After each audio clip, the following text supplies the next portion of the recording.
এই হাসিটা ট্রেডমার্ক পাঞ্জাব কাপুত্তারের। সে 2011 এপ্রিল হোক বা 2012 এপ্রিল, একটা বছর।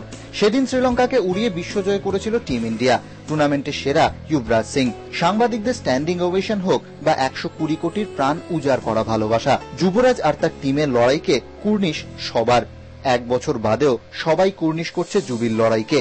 তবে এ লড়াই 22 গজের নয়, জীবনের। তার টিম ইন্ডিয়া এক বছর আগের সেই পারফরমেন্সের ধার পাশেও নেই।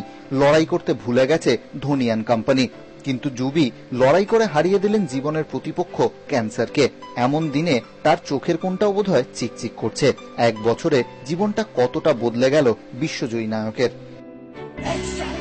All you can remember is flying colors of the flag, Wankhede Stadium in joy, and it was a great moment in history because winning the World Cup was everything to us, and especially doing it for Sachin Tendulkar. That was the expectation, and winning the Man of the Series,